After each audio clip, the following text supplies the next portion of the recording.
انصاف کے لیے بہت سارے لفظ ہیں، اردو میں بھی اور عربی میں بھی انصاف کا لفظ ہے، ہم سب جانتے ہیں۔ انصاف کو پہلے سمجھ لیں، انصاف آتا ہے نصف سے۔ نصف کیا ہوتا ہے؟ آدھا، آدھا میرا آدھا تیرا، یہ انصاف ہو گیا، ٹھیک ہے؟ اس کو انصاف کہتے ہیں، آدھا آدھا کر دینا۔ لیکن آدھا آدھا ہمیشہ عدل ہوتا ہے یا نہیں؟ آدھا آدھا ہمیشہ عدل نہیں ہوتا۔ اگر کسی کا زیادہ حق ہو اس کو زیادہ دینا چاہیے، کسی کا کم حق ہو اس کو کم دینا چاہیے۔ لیکن انصاف کیا ہوتا ہے؟ اس کو اتنا، جتنا اس کو دوں گا اتنا ہی اس کو دوں گا۔ اس قسم کے عدل کو انصاف کہا جاتا ہے۔ عدل کا لفظ اور ہے، اور اس کے مزید ایک اور لفظ ہے قسط۔ تو ان دو لفظوں کے بارے میں بات ہوگی، عدل کے بارے میں اور قسط کے بارے میں۔ اس کا بنیادی فرق اس طرح سمجھ لیں کہ عدل ہے عدالت سے، اور عدالت پرائیویٹ ہوتی ہے یا پبلک ہوتی ہے؟ کھلے عام جہاں عدل کیا جائے نا، کھلے عام انصاف ہو، اس کو عدل کہتے ہیں۔ سب کے سامنے جو ہو رہا ہو نا، اس کو عدل کہتے ہیں۔ اور کبھی کبھی انصاف کی بات، عدل کی بات چھپے ہوئے بھی ہوتی ہے۔ جیسے آپ کا باس ہے، اس کو نہیں پتا کہ آپ کام کر رہے ہو ابھی یا نہیں، آپ ریموٹ جاب کر رہے ہو، اس نے کہا ہے 3 گھنٹے آپ سے مجھے یہ کام کروانا ہے، تو آپ ان 3 گھنٹوں میں ویڈیو گیمز کھیل رہے ہو، اس کو نہیں معلوم۔ آپ نے لاگ ان کیا ہوا ہے زوم میٹنگ میں، اور آپ نے ریکارڈنگ لگائی ہوئی ہے اپنی شکل کی، اور آپ میٹنگ اٹینڈ نہیں کر رہے، اس کو نہیں معلوم، یہ پرائیویٹ ہے۔ آپ کی غیر انصافی چھپی ہوئی ہے۔ قسط کا لفظ ہوتا ہے کھلے عام ہو یا چھپے ہوئے ہو، لیکن انصاف کرنا۔ تو سب کے سامنے انصاف کرنے کو کیا کہتے ہیں؟ عدل۔ اور ہر صورت میں انصاف کرنے کو کیا کہتے ہیں؟ قسط۔ قسط میں ایک اور معنی بھی ہے، اصل میں قاسط کہتے ہیں غیر انصافی کرنے والے کو۔ قاسط غیر انصافی کرنے والا، ظلم کرنے والا۔ اور مقسط کہتے ہیں جو اس بات کا پورا اہتمام کرے کہ کہیں غیر انصافی نہ ہو جائے، اس کو مقسط کہا جاتا ہے۔ تو عدل میں اصل میں مثبت معنی ہیں اور مقسط میں منفی معنی ہیں، یعنی غیر انصافی سے بچ کے رہنا، اس کو قسط کہا جاتا ہے۔ اوکے، ایک ہی آیت میں استعمال ہو گیا، فَأَصْلِحُوا بَيْنَهُمَا بِالْعَدْلِ وَأَقْسِطُوا إِنَّ اللَّهَ يُحِبُّ الْمُقْسِطِينَ۔ اس آیت کو سمجھنے میں تھوڑا ٹائم لگے گا، لیکن بہت مزے کی حکمت ہے، یہ بہت خوبصورت حکمت ہے۔ اس طرح سوچیں کہ 3 گروہ ہیں مسلمانوں کے، اے، بی اور سی، ٹھیک ہے؟ 3 گروہ ہیں مسلمانوں کے، اور اے اور بی کی لڑائی ہو گئی، شدید لڑائی ہو گئی دونوں کی۔ اللہ تعالیٰ کہہ رہے ہیں وَإِن طَائِفَتَانِ مِنَ الْمُؤْمِنِينَ اقْتَتَلُوا فَأَصْلِحُوا بَيْنَهُمَا۔ اگر اے اور بی کی لڑائی ہو جائے، ایک دوسرے کو مار کٹائی پر آ جائیں، قتل تک نوبت آ جائے، تو ان دونوں کے درمیان صلح کرواؤ۔ کس سے کہا جا رہا ہے صلح کرواؤ؟ اے سے یا بی سے یا سی سے؟ سی سے کہہ رہے ہیں کہ اے کو بٹھاؤ اور بی کو بٹھاؤ اور اب صلح کراؤ۔ تو 3 گروہ ہو گئے، ٹھیک ہے۔ اچھا، اب لڑائی ہوئی، سی نے کہا چلو آ جاؤ، بیٹھ جاؤ، ختم کرو یہ بات، تم سب مسلمان ہو، ہاتھ ملاؤ، نیگوشیشن کرو۔ بات ہو گئی، سب نے ہاتھ ملا لیے۔ یہ اس طرح کا جو بیٹھنا ہوتا ہے، یہ پبلک ہوتا ہے یا پرائیویٹ ہوتا ہے؟ اختلاف ہے کیا؟ پرائیویٹ ہوتا ہے، کیونکہ اس میں بہت نازک بات کرنی ہوتی ہے، اختلافات کرنے ہوتے ہیں، آوازیں اونچی ہوں گی، غصہ ہوگا، ایسے ہی نہیں تو صلح ہو جاتی۔ صلح میں ٹائم لگتا ہے، آربیٹریشن ہوتی ہے، تو یہ بیہائنڈ کلوز ڈورز ہوتا ہے، یہ پرائیویٹلی ہوتا ہے۔ اور اس میں یہ المجالس بالامانہ، جو بحث اس کے اندر ہو رہی ہے یا گالم گلوچ تک بھی بات آ گئی ہے یا جو بھی الزامات لگائے گئے ہیں، وہ اس دروازے سے باہر نہیں جائیں گے۔ اور وہ جو سی ہے نا، وہ کہتا ہے دیکھو ہم اس کمرے سے ہم اس وقت تک نہیں نکلیں گے جب تک صلح نہ ہو جائے، ہم نے یہ مسئلہ حل کرنا ہے، پھر ہم نے یہاں سے نکلنا ہے، اور جو بات یہاں اندر ہم نے ڈسکس کی ہے وہ باہر ہم ایک ہی بات کہیں گے، ہم سب ایک ہی صفحے پر ہیں اس ساری نیگوشیشن کے بعد۔ ایسا ہی ہوتا ہے نا، ٹھیک ہے۔ اچھا، اللہ تعالیٰ کہتے ہیں کہ صلح کروا دی دونوں کے درمیان، تو سی بڑا خوش کہ الحمدللہ میری کوشش سے اللہ تعالیٰ نے اس میں برکت ڈالی اور اے اور بی کی لڑائی ختم ہو گئی، ٹھیک ہے۔ اب اللہ تعالیٰ کہتے ہیں فَإِن بَغَتْ إِحْدَاهُمَا عَلَى الْأُخْرَى، اور پھر اس کے بعد بھی اگر ان میں سے ایک دوسرے کے اوپر بغاوت پھر شروع کر دے، میٹنگ سے باہر نکلے، اے اور بی اندر گلے لگا چکے، باہر نکلتے ہی اے کہتا ہے بڑی زیادتی کی اس میٹنگ میں ہمارے ساتھ، کوئی ایک بات نہیں سنی ہماری، سی جو ہے وہ بی کے ساتھ ملا ہوا تھا اور بہت غلط باتیں کی ہیں، اور اس نے اب بی کو بھی الزام لگایا اور کس کو اور الزام لگایا؟ سی کو، اور نکل کے اس نے بی کو فوراً تھپڑ مارا منہ پہ، نہیں مانتا میں یہ عدل۔ اور سی حیران پریشان، یار اندر ابھی ہم نے بات کی تھی، سب چیزیں تم لوگ مان گئے تھے، یہ کیا ہو رہا ہے؟ فَانبَغَتْ إِحْدَاهُمَا عَلَى الْأُخْرَى، اب اللہ تعالیٰ نے حکم دیا، کہتے ہیں فَقَاتِلُوا الَّتِي تَبْغِي حَتَّى تَفِيءَ إِلَىٰ أَمْرِ اللَّهِ، جس نے بغاوت کی ہے، ہمارے الفابیٹ میں کس نے بغاوت کی تھی؟ اے نے، تو اب کہا بی اور سی مل کے اب لڑائی کرو، کس کے ساتھ؟ اے کے ساتھ، جب تک کہ وہ واپس اللہ کے حکم تک واپس نہ آ جائے۔ لڑتے رہو جب تک وہ کہے اچھا چلو چلو چلو، اچھا ٹھیک ہے صلح کرتے ہیں، پھر سے کرتے ہیں، پھر سے کرتے ہیں، جب تک وہ سرنڈر نہ کریں اور صلح کے لیے تیار نہ ہو جائیں تب تک سب مل کے ان سے لڑو ان کے، قاتل التی تبغی۔ لیکن پہلی جو میٹنگ تھی نا، اس میں جو قرارداد بنائی گئی، جس پہ سب نے سائن کیے یا جس پہ سب نے ہاتھ ملائے، اس کو پتہ کیا کہا گیا اللہ تعالیٰ کے کلام میں؟ امر اللہ، اللہ کا حکم۔ یعنی مسلمان اگر ایک بات مان جائیں، ایک دفعہ اقرار کر لیں، تو اس اقرار کی کیا حیثیت ہے اللہ کے ہاں؟ اللہ کا حکم، حتی تفیء الی امر اللہ، یعنی لم یقل حتی تفیء الی القرار بینہم، اپنے جو آپس میں فیصلہ کیا تھا اس پر واپس آ جائیں، نہیں اللہ کے حکم پہ واپس آ جائیں، یہ اللہ جو فیصلہ کیا تھا وہ اب اللہ کا حکم کی حیثیت رکھتا ہے۔ اچھا، اب بی اور سی لڑائی کر رہے تھے نا، اور پھر اے دوبارہ کہتا ہے اچھا ٹھیک ہے ٹھیک ہے ٹھیک ہے ٹھیک ہے چلو ایک اور میٹنگ کرتے ہیں، اس دفعہ نہیں کروں گا۔ اب دوبارہ کمرے میں بیٹھ گئے، دوبارہ میٹنگ ہو رہی ہے، لیکن اب کچھ فرق ہے۔ اگر آپ سی ہو تو کیا آپ کے جذبات میں کوئی فرق ہے؟ کیا فرق ہے؟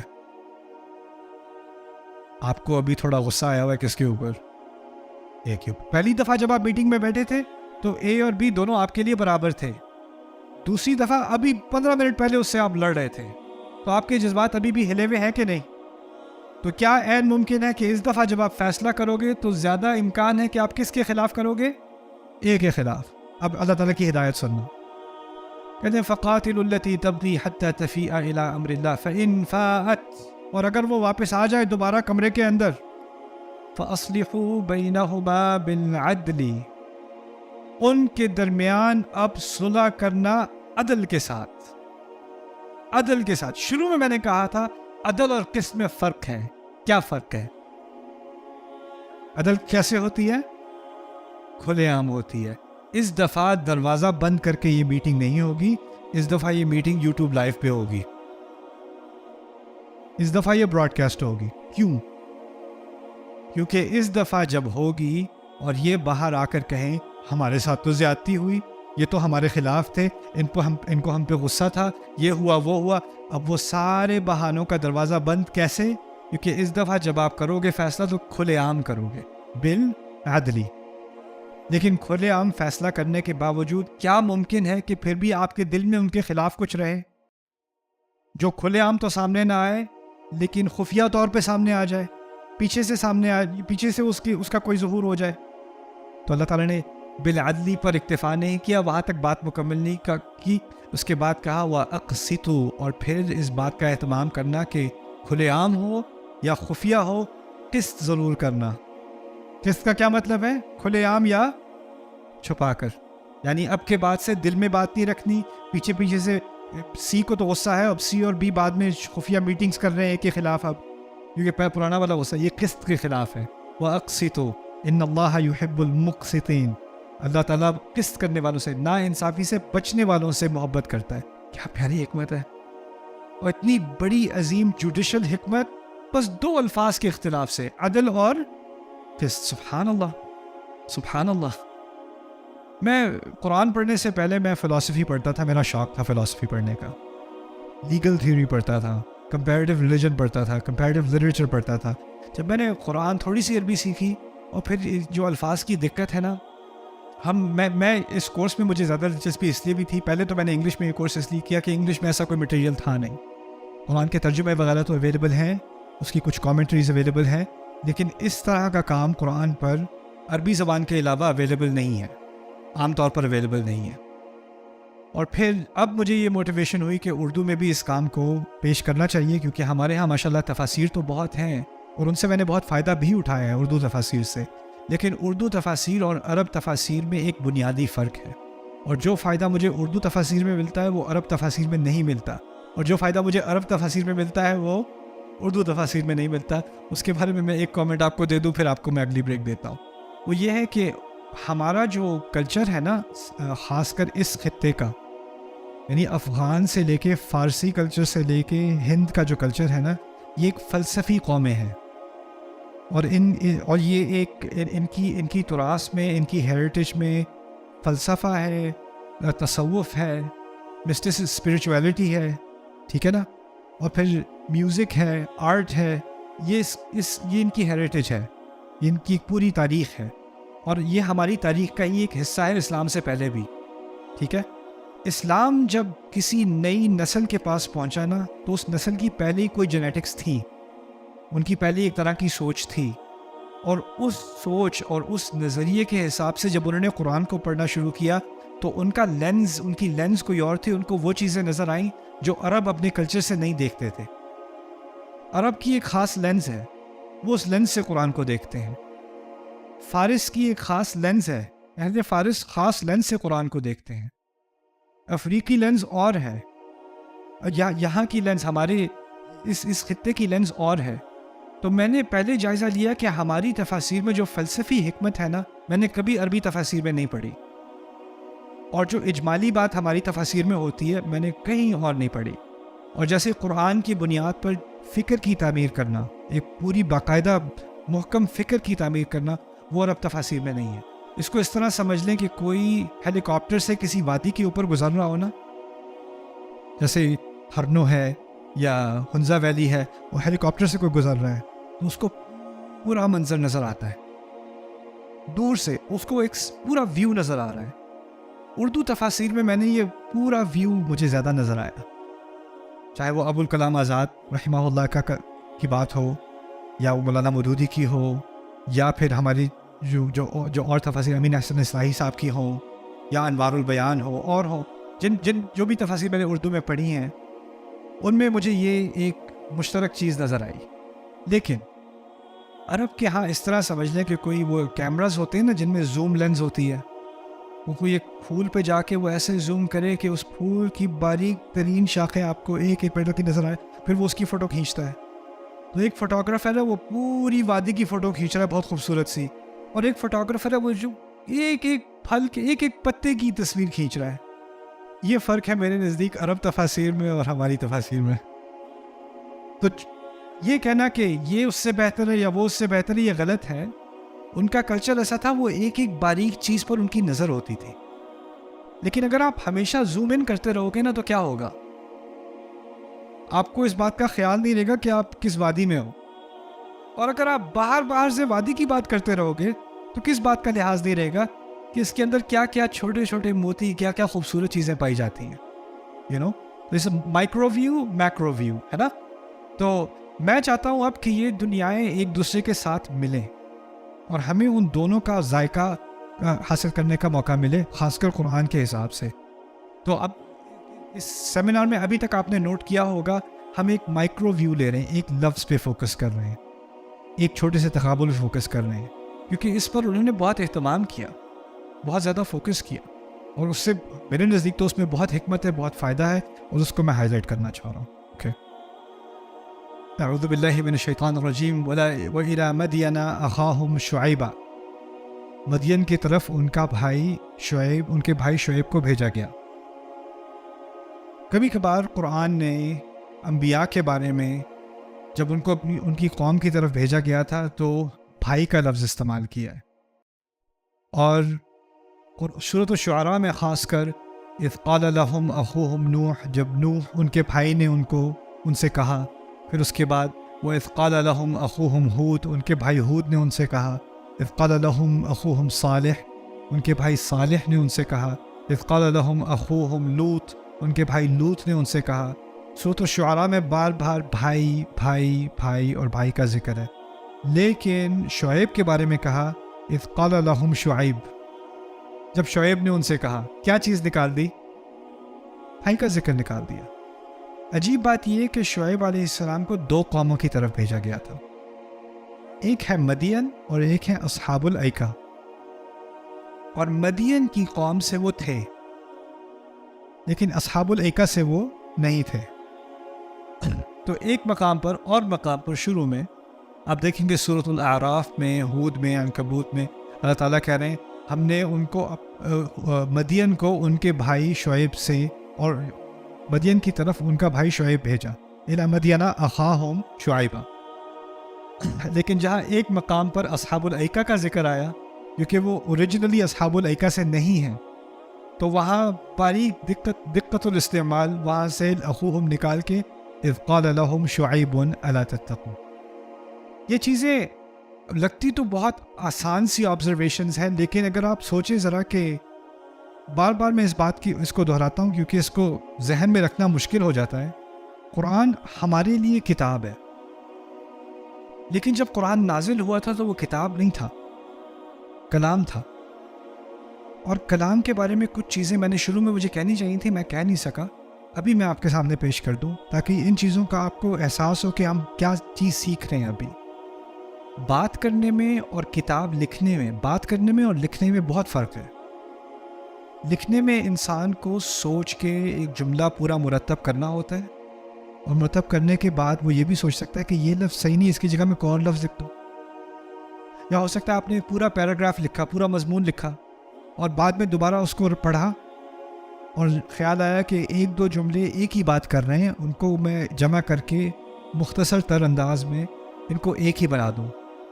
پھر آپ کو خیال آیا کہ میں نے یہ بات تیسری بات کہی تھی، اس کو دوسرا ہونا چاہیے، دوسری بات کو تیسرا ہونا چاہیے، تھوڑا ایڈیٹنگ کر دوں اس کی۔ ہوتا ہے کہ نہیں؟ اس چیز کو انگلش میں ہم کہتے ہیں ایڈیٹوریل پروسیس، پروف ریڈنگ۔ یہی ہوتی ہے نا، آپ کچھ لکھ رہے ہو، پھر آپ اس کو ایڈٹ کر رہے ہو، فکس کر رہے ہو۔ آج کل ایڈیٹنگ کا زمانہ تو کم ہے کیونکہ ہم کچھ لکھتے ہیں پھر سینڈ کر دیتے ہیں، لیکن شکر ہے اب ان سینڈ بھی آ گیا ہے، رائٹ؟ تو خیر بات یہ میں کہنا چاہ رہا ہوں کہ لکھتے وقت آپ کے پاس ٹائم ہوتا ہے، اور آپ کے پاس سوچنے کا، ریویو کرنے کا، اس کو دوبارہ دہرانے کا، اس میں تبدیلی لانے کا موقع ہوتا ہے۔ لیکن بولنے میں اس میں سے کچھ بھی نہیں ہوتا۔ بولنے میں جو منہ سے نکلا وہ فائنل ہے، وہ واپس نہیں لیا جا سکتا۔ لکھے ہوئے کو آپ مٹا سکتے ہو، ڈیلیٹ کر سکتے ہو، کاغذ کو پھینک سکتے ہو، لیکن جو منہ سے ایک دفعہ نکل آیا اور کسی نے سن لیا تو آپ یہ نہیں کہہ سکتے نہیں یہ نہیں کچھ اور نہیں کر سکتے۔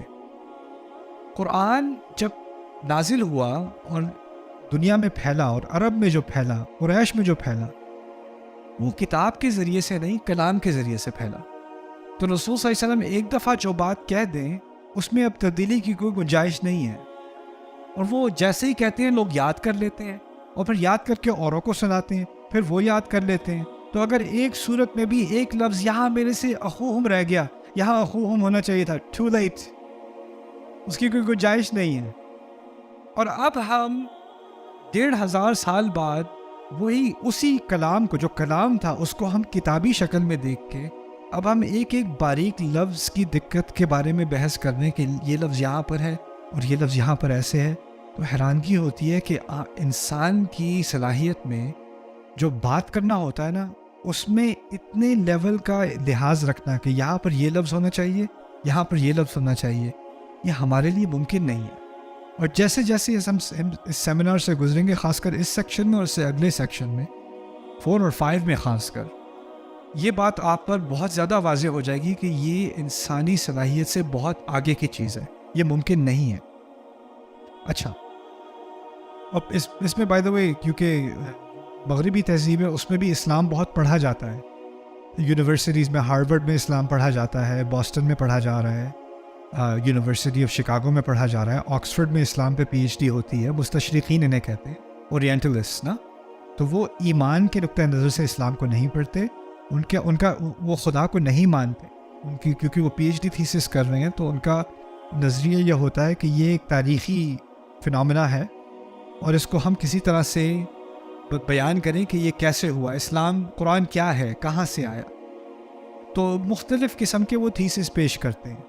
ان میں سے کوئی کہتا ہے کہ قرآن جو ہے یہ بہت سارے لوگوں نے مل کر اس کو جمع کر کے اور اس کو ایک کتابی شکل دی، وہ اس میں پورا وہ PhD تھیسس لکھ دے گا، اس کو ڈگری بھی مل جائے گی. کوئی اور آ کے کہے گا کہ یہ بعد میں جو ہے یہ ڈیولپ ہوا اور اس میں شروع میں یہ صورتیں نہیں تھیں، بعد میں یہ صورتیں آ گئیں، اور اس پہ وہ پوری PhD تھیسس لکھ دے گا. تو یہ کیونکہ ان کے ذہن میں یہ بات آ ہی نہیں سکتی کہ کوئی چیز جو یاد کی گئی تھی وہ ویسی ہی رہے جیسے پہلے تھی. اور یہ ان کے ذہن میں اس لیے نہیں ہے کہ اگر فرض کریں، میں اس گیم کو امریکہ میں ٹیلی فون کہتے ہیں، اگر میں آپ کے کان میں چپکے سے کچھ کہہ دوں اور میں آپ سے کہوں آپ چپکے سے ان کے کان میں کہہ دیں، اور آپ ان کے کان میں کہہ دیں، اور آپ ان کے کان میں کہہ دیں، اور اس طرح ہم پورے کراؤڈ سے گزر کے آخری بندے سے میں پوچھوں بھئی کیا کہا تھا، تو کیا ہونا ہے؟ میں نے بچوں کے ساتھ کئی دفعہ یہ ایکسپیریمنٹ کیا ہے. میں نے ایک پہلے بچے سے کہا تھا باب پنچڈ جو، باب نے جو کو مکہ مارا. اس نے دوسرے کے کان میں، تیسرے کے کان میں، چوتھے کے کان میں. جب 50ویں بچے تک پہنچے میں نے پوچھا کیا کہا تھا، کہتا ہے صلی اللہ علیہ وسلم.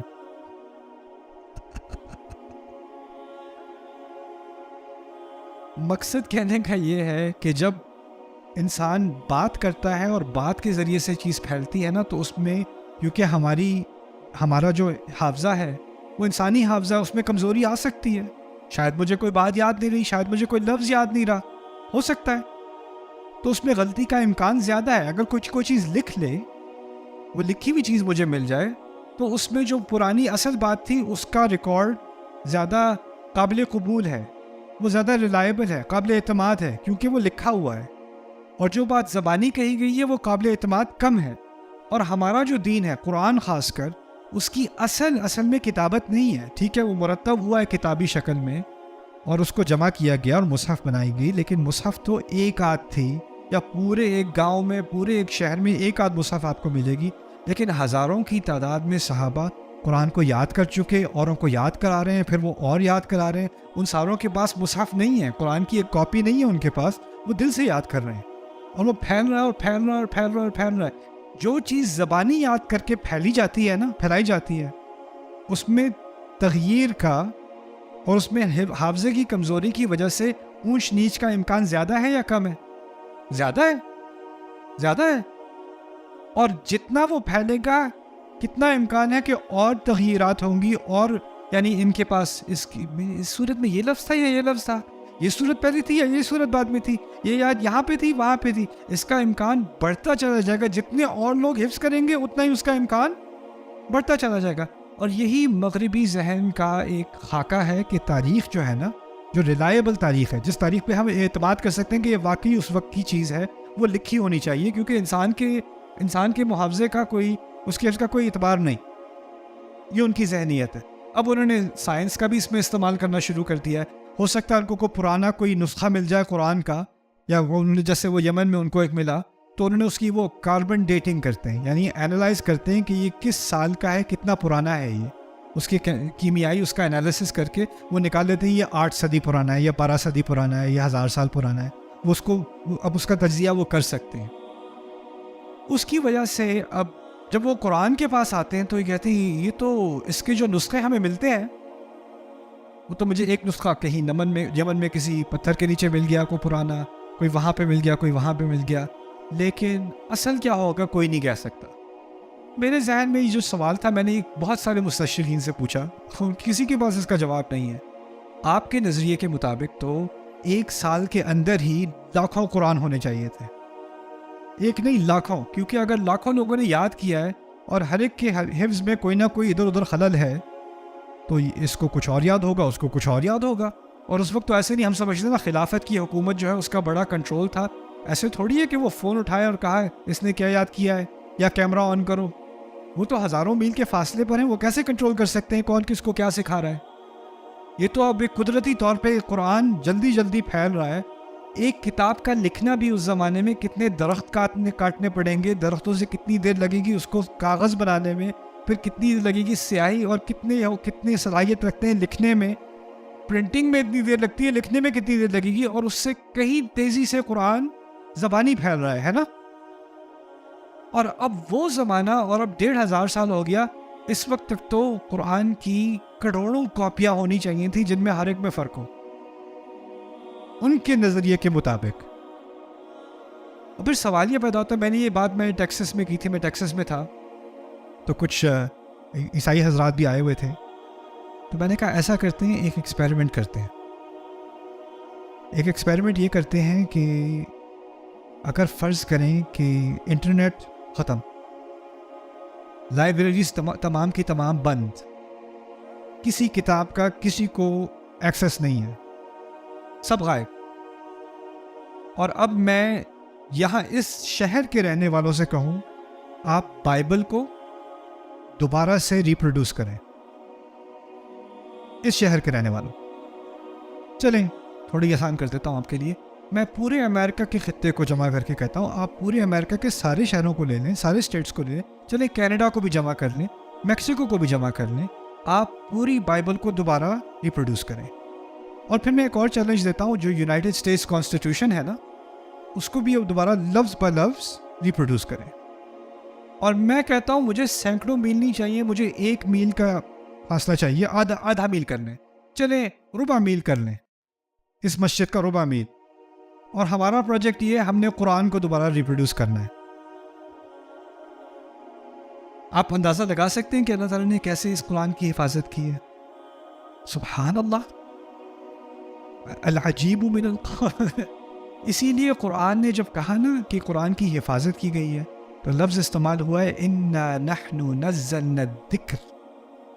الکتاب نہیں کہا، الذکر کہا. الذکر کیا ہے؟ یاد دہانی. یہ بھی ہے جو چیز یاد کی جاتی ہے اس کو بھی ذکر کہتے ہیں. المذکور بھی ذکر ہے، المذکر بھی ذکر ہے، مصدر میں وہ ساری چیزیں شامل ہو جاتی ہیں. تو قرآن کی اصل حفاظت اس کے حفظ کے ذریعے سے کی گئی. اور یہی بات اور عجیب ہو جاتی ہے کہ جو چیز بولی جاتی ہے اور جو چیز لکھی جاتی ہے اس میں ہمیشہ زمین آسمان کا فرق ہوتا ہے. اگر کوئی یہ ریکارڈنگ میری لے کے اس کو کتابی شکل میں ڈالنے کی کوشش کرے تو اس میں بہت بھونڈی اردو ہوگی، اس کو بہت فکس کرنا پڑے گا. جگہ جگہ میں نے بات دہرائی ہے، کبھی آدھا جملہ چھوڑ دیا، کبھی یہ کہہ دیا، کبھی وہ کہہ دیا، وہ سب تو نکالنا پڑے گا نا آپ کو. قرآن نے ایک دفعہ ایک بات کہہ دی اور پچھلی مثال میں نے کہا اخوہم یہاں نکال دیا، وہاں ڈال دیا. کیسے ممکن ہے؟ اور یہ 2 آیات سورۃ الانعام کی 2 الفاظ انگلش میں کہتے ہیں کم آن، کم آن، اردو میں کہیں گے ادھر آؤ، آؤ ادھر، آؤ ادھر کے لیے عربی میں 2 الفاظ ہیں، اور بھی ہیں لیکن 2 الفاظ ہیں، حلما، حلما، اور دوسرا ہے تعالو، تعالی. اگر آپ عمرے پہ گئے ہوں تعالی بہت سنیں گے، تعالی یا رفیق، تعالی لہنا، رائٹ. تو حلما ہے اور تعالی، ان میں فرق کیا ہے؟ ایک آیت میں کہا حلما شہداءکم، اپنے شہداء سے کہو آؤ ادھر، آؤ ادھر. اور ان سے کیا کہو؟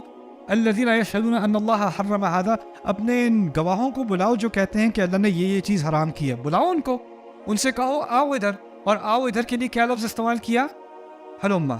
دوسری طرف کہا قل تعالوا اتل ما حرم ربکم علیکم، اور تم کہو، رسول سے کہا آپ کہیے تعالوا، آؤ ادھر، میں پڑھ کے تمہیں سناتا ہوں تمہارے رب نے کیا حرام کیا ہے. یہ سورۃ الانعام میں دو مرتبہ آؤ ادھر کا لفظ، ایک لفظ 150 آیت میں حلما، اگلی آیت میں تعالو. کیا فرق ہے؟ فرق تعالو جو ہے نا یہ اصل میں آیا ہے علو سے. علو کہتے ہیں اونچائی کو، جیسے اللہ تعالیٰ کے ناموں میں سے ہے ان اللہ کان علیا کبیرا وهو العلی العظیم، سورۃ آیت الکرسی، وهو العلی العظیم. تعالو اصل میں کہتے ہیں، فرض کریں اگر میں یہاں نیچے کھڑا ہوں اور میں آپ کو بلاؤں تو آپ اور میں ایک ہی سطح پر ہیں نا، تو وہ ہوگا حلما. اگر میں اونچا ہوں اور میں آپ کو یہاں اوپر بلا رہا ہوں، علو کی طرف بلا رہا ہوں، تو لفظ، اصل لفظ، صحیح لفظ، زیادہ تر لفظ صحیح جو ہے وہ کیا ہوگا؟ تعالی. علو کی طرف آؤ، اونچائی کی طرف آؤ. جب وہ ایک دوسرے کو بلاتے ہیں تو کہا حلما. جب میرا رب بلاتا ہے تو اونچائی کی طرف بلا رہا ہے نا. میرے رب کا کلام، میرے رب کی ہدایت وہ اونچائی بھی پر ہے نا، ان سب کی باتوں سے اونچی ہے نا. ادھر اونچائی کی طرف تو آؤ تو میں تمہیں بتاؤں میرے رب نے کیا حرام کیا ہے، کیا حلال کیا ہے. تعالوا اتل ما حرم ربکم علیکم. سبحان اللہ. Subscribe now to the Bayina YouTube channel to watch the rest of this series and more great content from Ustad Nu'man Ali Khan. Coming up next time on Akhari Mo'jiza.